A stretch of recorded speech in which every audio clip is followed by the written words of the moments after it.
মুরগির মাংস রান্না করা সে আর কঠিন কম্ম কোথায়। রেসিপি সার্চ করলে সে তো অনেক পাওয়া যায়। কিন্তু মশাই, আমরা যারা নতুন রাঁধুনি তাদের কথা তো ভাবুন।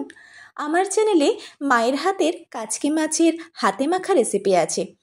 সেই ভেবে আজ চলে আসলাম মাখামাখি মাংসের রেসিপি নিয়ে।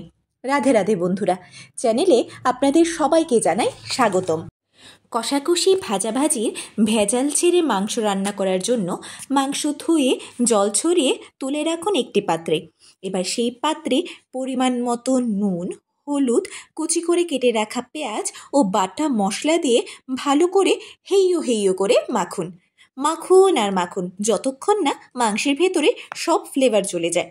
আচ্ছা, বলে রাখি, ধনে, জিরে, আদা, রসুন, কাঁচা লঙ্কা, শুকনো লঙ্কা, লবঙ্গ, দারচিনি, এলাচি সব দিয়ে ভালো করে মশলাটা কিন্তু আপনি গ্রাইন্ডারে পেস্ট করে নেবেন। আর মনে রাখবেন, যত বেশি মাখবেন তত বেশি স্বাদ হবে।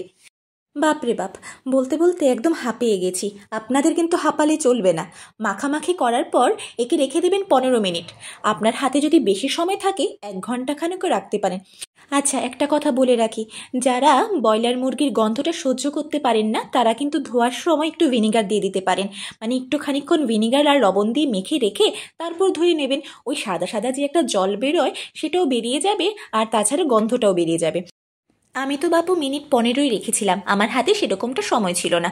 তারপর কি, তারপর একটা কড়াই চাপিয়ে দেবেন, তার মধ্যে একটু সর্ষের তেল নিয়ে নেবেন। আমি সাদা তেল দিয়ে মেরিনেট করেছিলাম আর সর্ষের তেল দিয়ে রান্নাটা করছি, কারণ একটা গন্ধ থাকে আর সর্ষের তেলের ঝাঁজটা খুব ভালো লাগে, তাই মাংসে ফ্লেভারটা খুব ভালো আসে। এবার তাতে কিছু গোটা গরম মশলা, যেরকম ধরুন সাজিরে, এলাচ, দারচিনি, লবঙ্গ যেটা আছে হাতের কাছে সেটা দিয়ে দিলাম।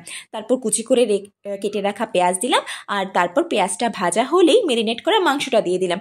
তারপর একটু মোটা আছে, মানে একটু কড়া আছে, একে এই পাশ ও পাশ করে খুন্তি দিয়ে নাড়িয়ে নাড়িয়ে নাড়িয়ে নাড়িয়ে একটা কোট আসা অবধি আমি অপেক্ষা করতে থাকলাম। আচ্ছা, বলে রাখি, এই মাংসে কিন্তু জল দেওয়া চলবে না। এই মাংস থেকে যে জল উঠবে সেই জলে রান্না করলে কিন্তু খুব স্বাদ লাগবে। দেখতে পাচ্ছেন তো ব্যাকগ্রাউন্ডে কত নয়েজ, এই কুকুরগুলো না যাচ্ছে তাই অবস্থা, রাতের বেলাও এডিট করতে দেবে না। তো যাই হোক, যেটাতে বলছিলাম, আমি কিন্তু এখানে খুন্তি দিয়ে খালি কষাচ্ছি আর কষাচ্ছি, কিন্তু আমি তো বাঙালি বলে কথা, আমার তো আলু না দিয়ে চলবে না। এখানে কিন্তু আলু না দিলে কিন্তু মাংসটা আরও বেশি টেস্টি হয়, কারণ ওই যে গ্রেভিটা থাকে মাখো মাখো ব্যাপার। আমি কিন্তু বাপু এখানে আলু দিয়েছি, বলে রাখলাম, তাও আবার গোটা গোটা আলু, কাটারও সময় পাইনি।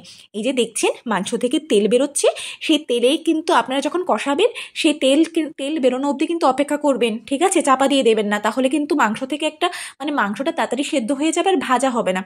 এই যে দেখছেন গোটা গোটা আমি নতুন আলু দিয়ে দিলাম, ছিলকাটা ছড়ানোরও টাইম পেলাম না। কি করব বলুন? এইভাবে কষিয়ে কষিয়ে কষিয়ে মিনিট 10 মতো, তারপর আমি দিয়ে দেব ঢাকা। এবার বাপু আমার কাজ শেষ। আমি স্টিমটা কম দিয়ে ঢেকে তারপর চলে যাব আর ওয়েট করব কখন একটা সুন্দর গন্ধ বেরোবে। মাংসটা আস্তে আস্তে কষতে থাকবে, আর যখন ঢাকা তুলবো তখন সারা গন্ধে আমার রুম ময় ময় করতে থাকবে, ময়ে ময়ে।